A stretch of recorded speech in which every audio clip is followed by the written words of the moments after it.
Hey everyone, welcome to the Conversations That Matter podcast. Taking a break from my busy day to give you a short podcast on a Tim Keller thread that I asked folks on social media whether or not I should talk about, and the consensus was, yes, John, you should. So you're listening to this much later. I'm recording this on March 4th, but I want to get a bunch of material out there for while I am traveling for a week and a half. Please pray for me. I'll be speaking in a number of places, that the gospel would go forward, that people would understand the dangers of social justice and what Christianity has to say. So I would appreciate that. But I want to record a bunch of short videos just to have material for all you who follow the podcast while I am out there unable to record. And so this is kind of a cold reading. I know some of you don't like that. Some of you do. So I'm going to go through a thread that I know the gist of in a way. I've skimmed certain tweets in it, but I have not read it in detail, and I haven't given it a lot of thought. But the thing is, we've talked about Tim Keller so much, and we've talked about this third way position that he advocates, that it shouldn't be, in my mind, that much of a chore to identify the issues and the assumptions that come with this. So let's go through it. And I think one of the reasons this is helpful is because when you get this kind of rhetoric from your pastor in real time, and you want to try to respond to it or ask good questions in real time, then it can be difficult if you haven't, if you're not ready for it, and you haven't taken time to mull it over. So I think, since so many pastors are getting their information from these celebrity pastors like Tim Keller and conference speakers, I think it's a great exercise to just kind of think through beforehand, if you can see that influence, maybe what a good question would be, or what kind of assumption that to identify that maybe your pastor or a Christian leader, it could be, at your Bible study or whatever, may be advocating, and then to humbly and graciously and nicely, as much as you can, try to help in this. Now, everyone's circumstance is different, and I'm not trying to tell people, go correct your pastors and be mean about it or anything like that, or exercise some pride. I'm just, all I'm relaying is there's a reality here. There are pastors out there, and there's a lot of them, who do get their talking points and their ways of thinking about some of these things from celebrities like Tim Keller. So you may find it at your church if you haven't already. And so the cold reading kind of helps us in real time identify, okay, what's the kind of question to ask? What's going on in this language here? So here's the thread. It's about, I think, 9 tweets. And he says, thread on how Christianity does not fit neatly into current political ideologies. Now, let's stop there. He's starting off on an interesting foot. I just want you to notice this, because I don't know of anyone who would make the argument that Christianity fits neatly, right? That's the word he uses, neatly, into a current political ideology or an ideology from the past. It just doesn't, or a political party. Christianity in some ways transcends this world, this temporal world. In other ways, the Christian ethic should be applied in this temporal world. And even different Christians are going to differ exactly on what that might look like, but Christians in general should agree that there is a Christian ethic and it should be applied, and the political sphere would be no exception. So the first assumption here, or the first, some might say straw man perhaps, or just what he's arguing against seems to be possibly that Christianity is not going to fit into current political ideologies, and we shouldn't assume that it would. And the thing is, that shouldn't be controversial to anyone. I don't think anyone says this. We have a political party that gives Christians a seat at the table, that in general in their party platform tries to defend a Christian sense of morality. We have another political party ripping that down.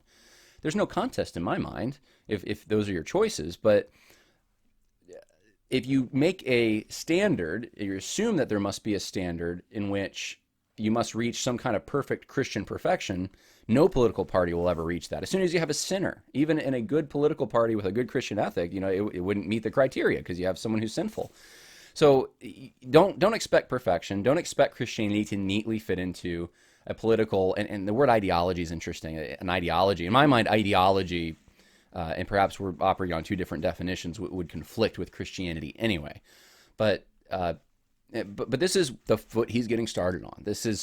And so I think There's a sense of reasonableness. Everyone's going to agree with that statement. That appeals to everyone. They just realize, well, yeah, of course not. There's no perfect Christian party out there. And so that, I think, allows him then to make the argument he's about to make. He says the early church was marked by a deep concern for the poor and racial equality. Now, let's stop there for a minute. He cites Galatians 2:10 and Galatians 3:28. So let's go there. I have my Bible with me right here. Galatians 2 and then chapter 10 says this. It says, only they asked us to remember the poor, the very thing I was eager to do. And he's talking about the Jerusalem Council. So Christians engage in charity, right? And then Galatians 3 and 28 is the verse, and it says this, and if you are Christ's, then you are Abraham's offspring, heirs according to promise. So the oneness that we have in Christ, the shared identity, because we are adopted into this spiritual family. But that doesn't get rid of the temporal world and the identities that are contained in this temporal world. So that's not exactly, I'll just say, the racial equality being called for now through efforts to redistribute privilege and platforming and resources. Not the same thing, or to take down certain historical monuments, to defund the police. It's just not quite the same. I'm not seeing that in Paul, right? So we have to be careful. When you say racial equality today, that's how it's used. And that's nothing, that is not even in the same, it's sloppy in my mind to try to make that fit, right? So his first sentence here, Christianity does not fit neatly into current political ideologies. That's true. But neither do political ideologies fit into Christianity, right? So you got to be careful with terms that come from ideological thinking and then just saying, well, yeah, Paul believed that. Well, yeah, of course, he's concerned for the poor. That's not socialism. It's charity. So he says at the very same time, it taught that sex was only for within a mutually self-giving, lifelong covenant of marriage. And I don't think we need to look up 1 Thessalonians or 1 Corinthians because we know this. Yeah, of course.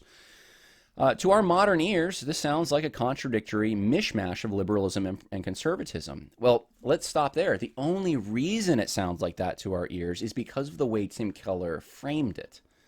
It's not because the Apostle Paul is saying things that sound contradictory or they're from two different political parties or ideologies. It's because Tim Keller is boxing Paul in and he has a category that he associates with the left, and then he's putting Bible verses there. He's jamming Paul into this category and saying, well, Paul agrees with this. Deep concern for the poor and racial equality. That's of the left. Yeah, but it's not socialism, and it's not anti-racism in the sense of we would think of that today in a critical race theory driven kind of thing. So I say no, that's not what Paul's saying. It's not what he's advocating, and I'm not just going to grant that this sounds weird to our ears. If you read what Paul teaches, it shouldn't sound weird to our ears at all. Paul's not endorsing those things. So today the church is being fragmented, he says, by progressives and conservatives who want it to only serve one of these commitments and discard the other. Now, he's right that there's a political divide going on in the church, and he's right that it is splitting churches up. In fact, I've spoken at churches that are the result of splits, or that gained a lot of people because of splits that happen in the community or something like that. And politics generally played a role in the last 2 years. But I've argued that this isn't really a surface level political thing as much as it is a political movement that has underlying religious assumptions that's coming into the church and seeking to change the church in some fundamental way. So it's actually much deeper. The assumptions, remember, politics, you're applying ethics. So those ethics are coming from somewhere, and at the root, this is going to come downstream from a religious point of view of some kind. So it's not simply progressives and conservatives in the political sense. We need to remember that. It's actually it's fundamentally different visions for what ethics ought to be based upon.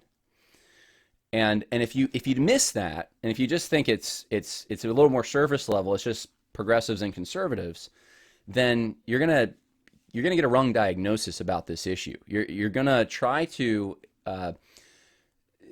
downplay it as if it's not that important, and we need unity together. We need unity. We just need to come together despite these differences we have that are diametrically in opposition to one another. You can't have unity under those circumstances. If one person thinks socialism is very acceptable, so stealing's okay if it's done on a mass scale. I was at a conference last night. Some of you might know, it's an old country music artist, Marty Stewart. Probably 10% of you knew who I just mentioned, but really skilled, okay? And there was a song that they were doing. I like never go to concerts. I think it's been, I don't even know how many years, but I saw Marty Stewart was going to be in the area.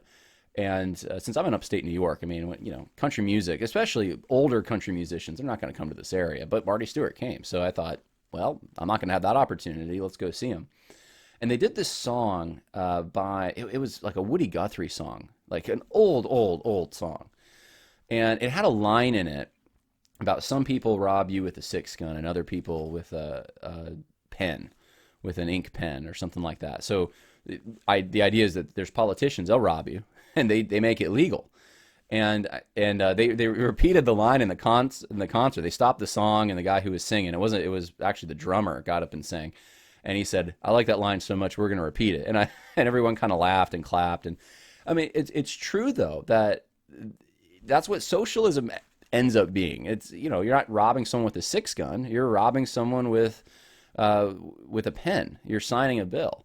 So if you have someone who believes that, like stealing's okay under those circumstances, or they believe, yeah, we should you know, redistribute according to a concern that, you know, we have an anti-racist concern or something for racial equality, get rid of disparities, you're going to end up with a very fundamental disagreement at your church, and you have to work through it. And you can't just say unity when there's no unity.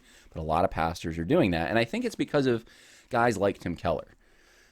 So the church is fragmented, and it's these two children can't get along. These progressives and these conservatives, they're not playing nice.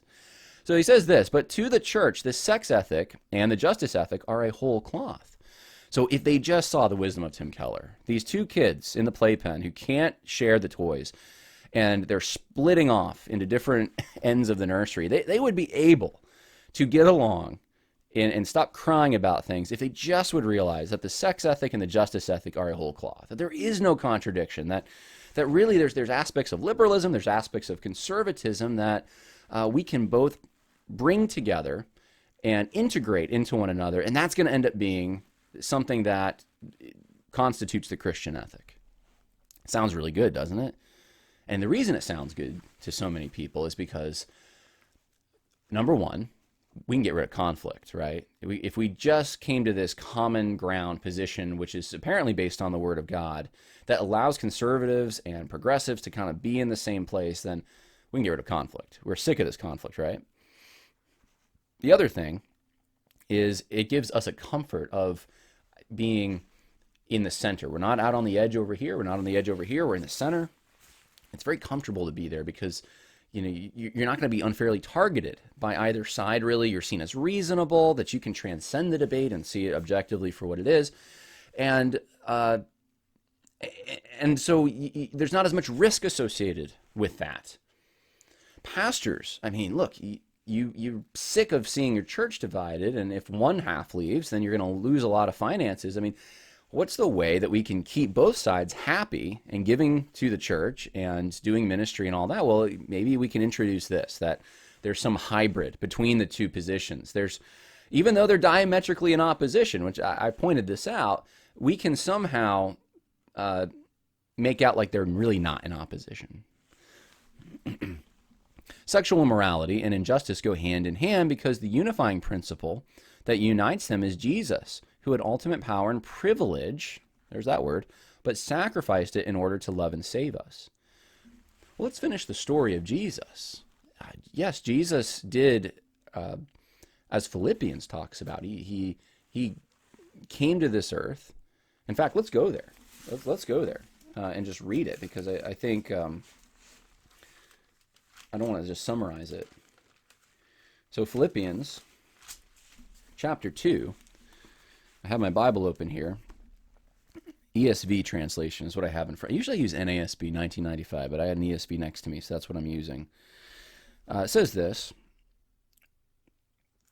"Let each of you look out not only for his own interest, but also the interests of others. Have this mind among yourselves, which is yours in Christ Jesus, who, though he was in the form of God, did not count equality with God a thing to be grasped, but emptied himself by taking the form of a servant, being born in the likeness of men, and being found in human form, he humbled himself by becoming obedient to the point of death, even death on a cross. Therefore God has highly exalted him." Now, hold on. Verse 9. God has highly exalted him and bestowed on him the name that is above every name. Wait, hold on. That's not that's not supposed to be in the narrative. And then verse 10, "So that at the name of Jesus every knee should bow, in heaven and on earth and under the earth, and every tongue confess that Jesus Christ is Lord, to the glory of God the Father." Yeah, so Jesus did give up some things temporarily, and then what's the end of the story? He's king. Everyone bows to him. In fact, he comes back with a double-edged sword. That's also Jesus. Jesus isn't just this suffering person on a cross. That's the Jesus of liberation theology. If you just relegate Jesus to that moment where, in a way that's so unjust, he dies. And that's what they like to focus on. And Jesus becomes the symbol for the oppressed because he relates to them. Jesus is, this is a purpose that he was fulfilling in doing that. And that purpose, for the joy set before him, it says he endured the cross. The joy. Something came after that. And it includes him being a conquering king. So this, if you just finish the story, it backfires on this narrative. Jesus gave up his power and privilege. That's something that is an example to us. Well, yeah, we should humble ourselves. We should submit to the Lord, but the Lord's got a plan. And guess who's ruling with him? Yeah, you guessed it, Christians. And they're going to have to figure out what they're going to do with all that political power that they wield. That's just the biblical story. I'm not adding anything to it. I'm just telling you what it says. How often does Tim Keller talk about that stuff? The story kind of gets chopped off. And I know this because I've read so much Tim Keller that's kind of where it goes. All right, so he says this. He says, "This was a self-giving rather than self-fulfillment and self-realization.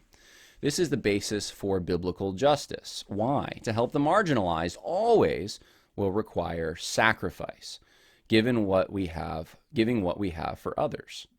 Now, I have no problem with helping people. That's certainly part of the Christian ethic. We are to engage in charity. But the government coming and forcing us to do it is another matter. And if you seek public policy that makes the government this bully that forces people to give to certain charities, like I trust them to know which ones to give to, or certain causes, I should say, then you're not in this. It's not in the same category as the charitable, voluntary kind of giving that Christians should be engaged in. And I realize this is a shorter podcast. I don't have time to get into some of the objections that people bring up from case law in the Old Testament. But you're not going to find in the Old Testament, I'll just say this, like the corners of fields being unplowed and stuff. You're not going to find like government coming in and then holding people's feet to the fire and enforcing that and having penalties associated with failing to do that. So and it was a little bit of a different situation because of the theocratic framework there, but. New Testament, certainly you don't see that kind of thing. So we're being sloppy at best. At worst, we're saying, and really he is saying that progressive policies when it comes to anti-racism, when it comes to anti-poverty, are biblical in some way. There's a connection between them. That's what he's trying to communicate, and we should embrace that somehow. Then he posts an article here that I would recommend to you, Tim Keller, on Justice in the Bible at gospelandlife.com, and you can check it out. It's one of many articles he has on this. And Tim Keller's, he's interesting when it comes to whether this should be under compulsion or not. I've read things by him where he says, yeah, it's totally fine to have political policies that would compel and essentially force people to redistribute their wealth for one of these causes. And then he has other statements where he kind of backs off of that. And and I think this is one of those articles where he kind of backs off. It's like, well, there's forced redistribution, but then, the Bible kind of gives this softer approach where we're just expected to give out of this generous heart that we have, but it's also something that the government can mandate, and it's not necessarily supposed to be compelled, but obviously you're presenting a scenario in which like it's going to be compelled. So go ahead, check it out. We'll keep going with the thread though. He says, if on the other hand you are one of the marginalized, it also requires self-sacrifice to forgive and reconcile even as you seek justice. Today's left doesn't accept B, which is the principle I just read, and today's right, they don't accept, today's right thinks they accept A, but often they don't. And A was his previous tweet where we should be self-giving instead of self-fulfilling and self-realizing. And so this is the kind of like it's the David Platt kind of thing. It's the Ron Sider thing. You're having a big yacht, having nice things. Like that's, you should be just self-giving. You gotta be, don't try to be materialistic and buy into the American dream. It's that kind of thing that he's talking about. And we've talked about that whole notion before. Obviously, the Bible teaches it is more blessed to give than to receive. But there isn't if you are living for pleasure and riches, then yeah, you're in sin. You're actually, you can't serve God and mammon. It's hard for a rich person to get to the kingdom of God because they tend to rely on themselves. There's a lack of humility there. But you can also be very rich and also be godly. And we see examples of that. We see Solomon even, having all these riches and yet having also being the wisest man. There's nothing in the Bible you're going to actually find that would say, riches are in and of themselves bad things. Joseph of Arimathea, right, was a rich man. Zacchaeus, a man who gave the money back that he stole, but I'm sure that he's a tax collector. He's probably still a wealthy guy at that point. So wealth is not demonized. It's the motivation. It's the making that an end in and of itself. Can conservative. Here's the thing: conservative policies aren't meant to address these hard issues because you can't. You just can't. You can set conditions for the market, but you can't address hard policies. In fact, socialism attempts to do this, and that's one of the problems. Is that you're trying to curb selfishness and force people to be generous, but then at that point it's not generosity. And in the name of doing that, there's a third party that gets involved, the middleman, and they end up wanting their cut. And then you have this whole class of people that get their cut, and they end up being the rich guys, and they end up controlling things. And so that's not a viable solution.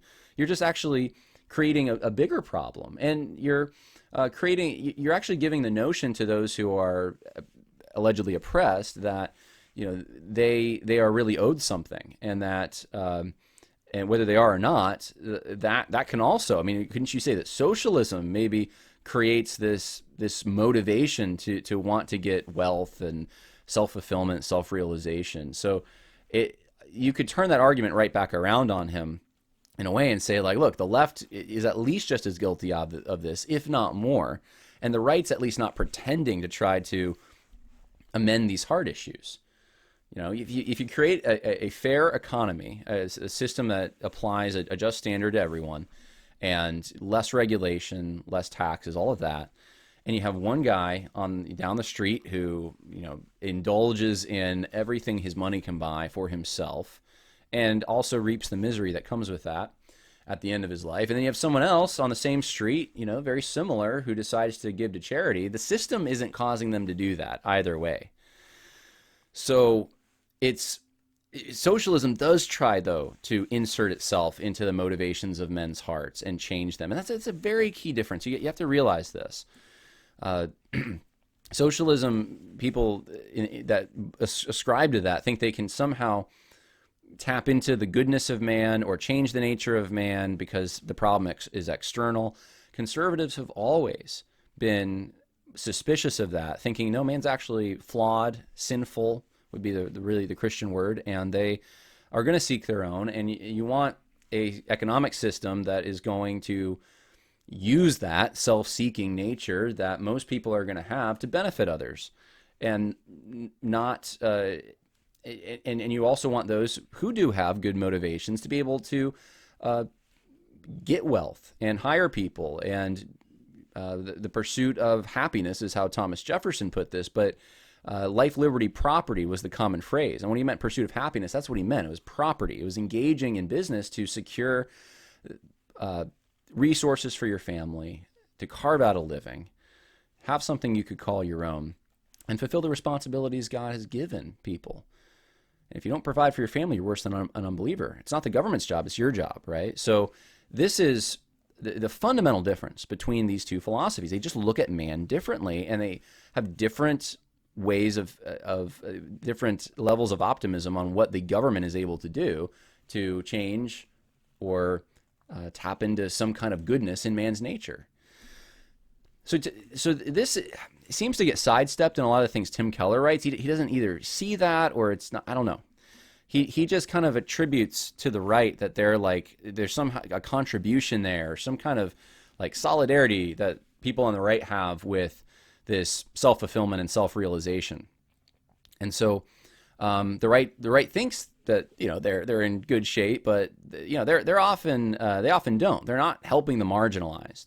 In fact, they're engaging in this American dream kind of materialism.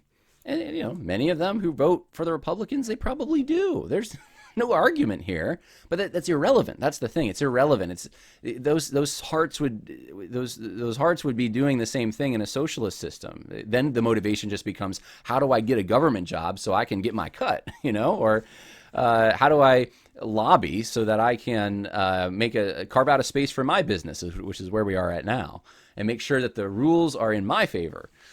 I mean, you never get away from that. That's the heart of man. So he says, so he's making a moral equivalency here. If in case you can't recognize it, today's left and today's right, today's left has this weak part of them. They're too soft and too accepting of sexual deviancy, and then today's right, man, way too accepting of materialism, that kind of thing, and not caring about the poor as much. That's really the sense you're getting in reading this. Says this is also the basis for the Christian sex ethic. The modern world sees sex as a commodity to be consumed, enjoyed in relationships, conducted contingency on a profitable cost-benefit relationship, but real marriage requires mutual self-sacrifice, the giving up of independence for the deeper joy of interdependence. This is why the Bible and the church has always seen sex only within marriage, and doing just as a whole cloth united by the principle of self-sacrifice, of losing oneself to find oneself. They are one and the same that leads to human flourishing. Now, the language he uses, I'll be honest, it is kind of confusing, okay? To impose, what I think he's saying, right, from like a conservative Christian, traditional Orthodox standpoint would be that God has designed men and women differently, and when they come together, there's a special union that takes place that he endorses, and that this is part of his plan. In general, there's people who have the gift of singleness. Jesus didn't get married, right? But that this is his plan. That's what I think he's saying. But the words he's using aren't words that have typically been used. I mean, to talk about to speak of it in a way that, like, what's the word he uses here? He says, the giving up of independence for the deeper joy of interdependence. I mean, unless you have the gift of singleness, I guess it's God. But if what he's saying is just that God made one for the other, then I mean, absolutely correct. There's no issue there. But it's interesting how he phrases things sometimes, because it's often not the biblical language. It's coming from somewhere else a little bit. And I don't mean just that one line. I mean, like, just these two tweets, the way he talks about it, and the way in other writings that he talks about this. He does this with a lot of things, like sin becomes brokenness. He doesn't really talk about, there is a book where he talks about hell somewhat, but generally he softens it in most of his writings to, a kind of in the C.S. Lewis way. It's a place that almost like people choose to go to, and so he tends to soft pedal things that would cause an offense to the secular culture in New York City. And then he ends it with this. So no innate like issue with those two tweets. I'm not saying I have an issue with them. It's confusing for some. It's just not a lot of people would look at that, I think, and be like, and not exactly sure wholly what he means by it. He says, don't let the modern world split you. Don't buy into the packaged deal current political ideologies ask of us. See how Christianity affirms aspects of all ideologies. Well, that's a dangerous statement, but also critiques them and redirects them. So I guess a question I'd have is like, does it affirm aspects of Nazism, right? That's an ideology. Does it affirm aspects of communism? Like, does it affirm aspects of, I don't know, Freudian psychology? Does it like, so questions to ask, right? After, let's say your pastor says something similar to some of this, uses similar language, tries to bring out that moral equivalency, which just, there really isn't a moral equivalency between the left and right. It's, he gets off the rails in the first two tweets. And after that, because if you go along with him on these first two tweets, you'll kind of buy into the rest of this. And it sounds really nice. You can have a Christian Orthodox sexual ethic, but then at the same time, you can kind of engage in the BLM and socialist kind of stuff if you want to in the name of Christianity, or a softer version of it or something. So it's appealing. It's attractive to people who want to kind of, like I said, be in the middle and keep their congregations together and all that. But the question I would ask, number one, is what's an ideology? What do you mean by that? Let him explain what he would mean by that. I don't want to assume an answer to this. I think I know what it means, but what does he think it means, right? I don't think he thinks Nazism like would play into that, right? There's an aspect of goodness in Christianity in that. So that's one thing I would ask. The other thing I would ask, and it's in these first two tweets, is when he says the early church was marked by a deep concern for the poor and racial equality, like, what do you mean by a concern for the poor? And is some kind of redistribution scheme compelled by a government authority, or compelled by even the church, let's say, or some kind of a central authority? Is that what you have in mind? Is this a forced kind of thing? What is this? Is it charity you're talking about, or does it include something that's forced, right? So I want to know that. Is stealing okay if it's on a mass scale? Or at what point does it become stealing, right? Good questions to ask your pastor. Racial equality, right? What do you mean by racial equality, Tim Keller? Or if your pastor says this, what do you mean by racial equality? Do you mean we're all one in Christ on a spiritual level? Is that what you mean by it? Or do you mean that disparities should be eliminated in certain ways? Or do you mean that, do you think Paul would have marched with BLM? Or do you think that that there are differences between different racial groups that must be rectified somehow? And how would that happen? Would it be state action? Would it be are we supposed to just voluntarily do this? And why do you think that would be part of the left's plan? Describe to me this tie you're making between the left, the political left, and Paul's thinking in Galatians 3:28. Because he doesn't really explain that. So those are the kinds of things that I would ask. Is this part of the Democratic Party platform? Would they be cool with Galatians 3:28? Or was Paul talking about not a temporal reality in as much as he was talking about a reality, an eternal reality?